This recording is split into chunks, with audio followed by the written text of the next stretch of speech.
pelo resplendor da sua presença, brasas de fogo se acendem.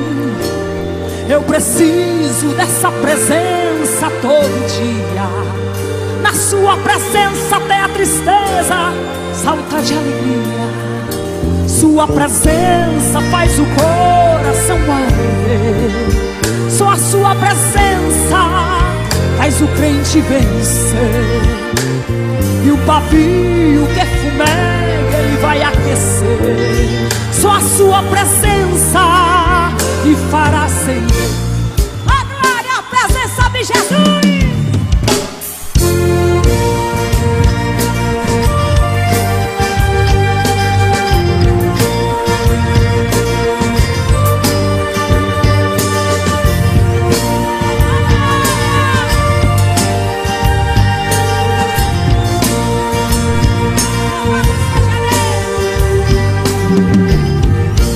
Sua presença está neste lugar. Eu posso sentir, vou glorificar. Ele é poderoso, Ele é Jeová. O impossível para Ele não há. Ele usa fogo para curar, para batizar, para renovar.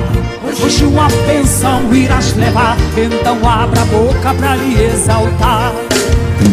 Esse Deus tremendo está aqui com a sua glória.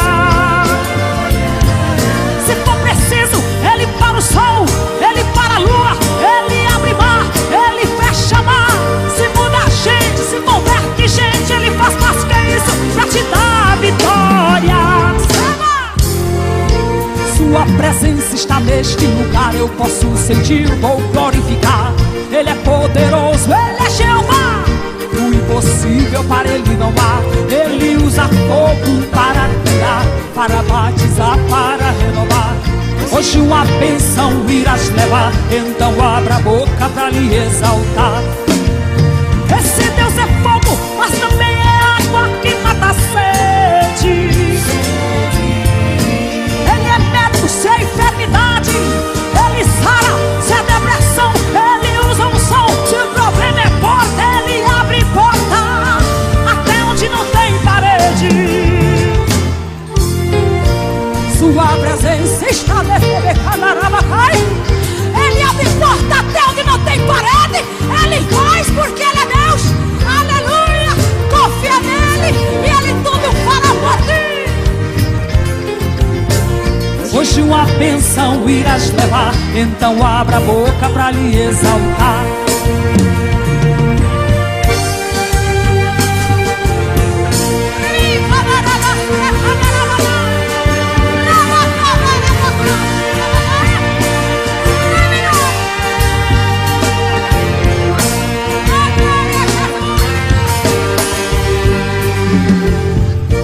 Sua presença está neste lugar. Eu posso sentir, vou glorificar.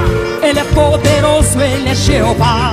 O impossível para Ele não há. Ele usa fogo para curar, para batizar, para renovar. Hoje uma bênção irás levar. Então abra a boca para lhe exaltar. Esse Deus tremendo está aqui com a sua glória. Sabe o que Ele vai fazer? Se for preciso, Ele para o sol, Ele para a lua, Ele abre mar, Ele fecha mar. Se muda a gente, se converte gente, Ele faz mais que isso pra te dar vitória. Glória! Sua presença está neste lugar. Eu posso sentir, vou glorificar. Ele é poderoso, Ele é Jeová. O impossível para Ele não há. Ele usa fogo para curar, para batizar, para renovar. Hoje uma bênção irás levar. Então abra a boca para lhe exaltar.